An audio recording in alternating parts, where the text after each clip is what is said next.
جەماوەری وشیاری کوردستان توندڕەوان و تێرۆریستانی مەسەبی بە یەکڕیزی و وشیاریەوە دەخەنەوە سەرجەی خۆیان. لە ماوەی ڕۆژانی ڕابردوودا دیسان هەواڵی دەستدرێژی سەلەفیەکان بۆ سەرگیانی هاوڵاتیان لە شارەکانی کوردستان بڵاوبووەوە. ئەم نمونانە ئەگەرچی سنووردارن بەڵام بۆ کۆمەڵی کوردستان کە جەماوەری وشیاری پتل لە چواردەیەیە بۆ وەدیهێنانی ئازادی خەبات و گیانفیداییان کردووە پارازیتێکی هۆشداردەرە. بیانووی ئەم گروپە تێرۆریست و توند ئاژۆیانە کەفرکردن، خواردنەوەی مەشروباتی ئەلکولی، ڕەچاونەکردنی پۆششی مەسەبی، ئازادی ژنان، بەشداری نەکردن لە ڕێوەڕەسمی مەسەبی و هیترە. چالاکی سەلەفیەکان لە کوردستان بابەتێکی تازە نییە. سەرچاوەی سەلەفیگەری وڵاتانی عەرەبی ناوچەکە بووە و لە ماوەی یەک سەدەی ڕابردوودا بەرە وڵاتانی سونی مەسەبیش پەرەی سەندووە و لە ئێستادا شایەتی ڕەوتە سەلەفیەکان لە زۆربەی وڵاتانی ئیسلامی و لە ناو کۆچبەرانی موسڵمان لە وڵاتانی ڕۆژئاواین. سەلەفیگەری وەڵامی مەزهەبی بەشی توند ئاژۆی ئیسلامیەکە بۆ تەوەر و دیاردا پێشکەوتوەکانی دنیای مۆدرن وەڵامێکی ڕوونی نییە و بۆ دۆزینەوەی ڕێگا چارەیەک دەگەڕێتەوە بۆ ڕابردووی دوور واتە بۆ سەردەمی ئیسلام لە 14 سەدا لەمەوبەر. سەلەفیەکان لەژێر هەر ناونیشانێکدا کاریان کردبێ هەر کاتوانیویانە و هێزی مانۆڕیان هەبووە لەگەڵ هەموو کۆنەپەرستان و دەسەڵاتە گەندەڵەکان بەڕێکەوتنی سیاسی گەیشتون و لەگەڵ بەشی پێشڕەوی کۆمەڵ و هەموو هێماکانی دنیای مۆدرن لە سینەماوە تا تێئاتر، لە مۆسیقاوە تا کاری ژنان لە دەرەوەی ماڵ، لەگەڵ خوێندنی مۆدرن تا ئازادی پۆششی ژنان دژایەتیان کردووە. سەلەفیەکان ئەگەرچی سەرچاوە و باوەڕی هاوبەش و جیهانبینیەکی یەکسانیان هەیە، بەڵام لە تاکتیک و هەڵسەنگاندنی شێوازی گەیشتن بە دنیای ئارمانی خۆیان کە نزیک بە 14 سەدە لەمەوبەر لە بیابانەکانی عەرەبستاندا بووە، هێندێک جیاوازیان لە گوتار و شێوازی وەدیهێنانی باوەڕە دواکەوتوەکانیان هەیە.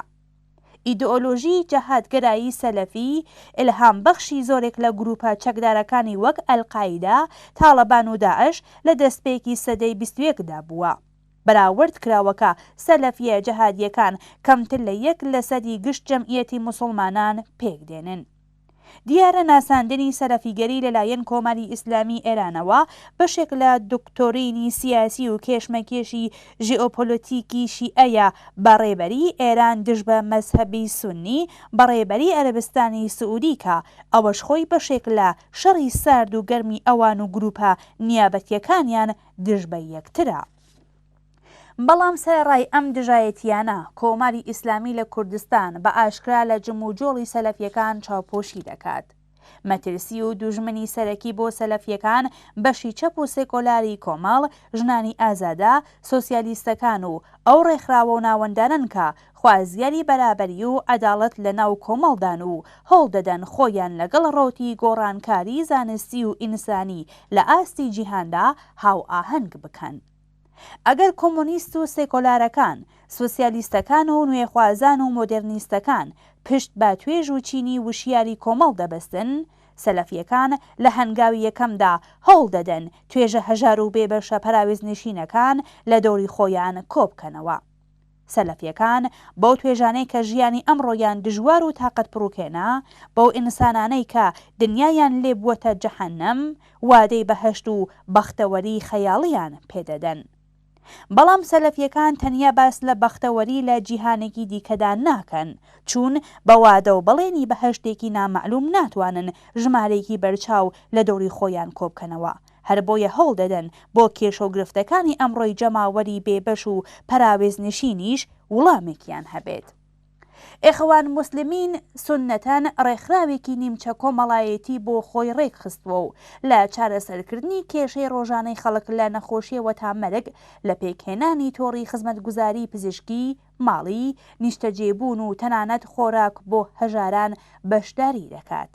سەلەفیەکانیش دەزانن کە تەنیا بە وادەی بەهەشت ناتوانن ژمارەیەکی بەرچاو لە هەژاران و پەراوێزنشینان لە دەوری خۆیان کۆبکەنەوە و هەر بۆیە لەو تۆڕە خزمەتگوزاریە کۆمەڵایەتیانەی کە پێکیان هێناوە بۆ وەرگرتنی ئەندامانیان کەڵکی لێوەردەگرن. سەلەفیەکان لە تۆڕی کشوەری و ناوچەیدا ڕێکخراون و لە ئەزموونەکانی یەکتری کەڵک وەردەگرن. سایت ڕێبەر و بانگەشەکاریان هەیە و لەگەڵ هێزگرتن و سەرهەڵدانی هەر ڕۆتێکی توندڕۆ و تێرۆریستی زیاتر ڕۆحیە دەگرن. لێرەدا هیچ جیاوازیەکی نییە ئەم ڕەوتە داعش بێت یان تاڵەبان، ئەلقاعیدە بێت یان باقی حیزب و حکوومەتەکانی پشتیوانی وەهابیسم و سەلەفیگەری، هەرچیەک بێت بۆ ئەوان وەرە بەخشە. لە کوردستان کە سێکۆلاریسم و حرەکەتی چەپ و سۆسیالیستی دەستی باڵای بووە، وەهابیون و سەلەفیەکان لە پەنا پشتیوانی ئاشکرا و نەهێنی کۆماری ئیسلامیەوە دەستیانداوەتە ترساندنی خەڵک لە شار و گوندەکان. چەقۆکێشی هێرش بۆ سەر خەڵکێک کە حازر بە قبوڵی سنەت و یاسای کۆنەپەرستانەیان نین، تەنانەت هەڕەشەی سەربڕین و وەڕێخستنی شەڕی دین و کفر بەشێک لە تاکتیک و ئستراتیژی ئەوانە.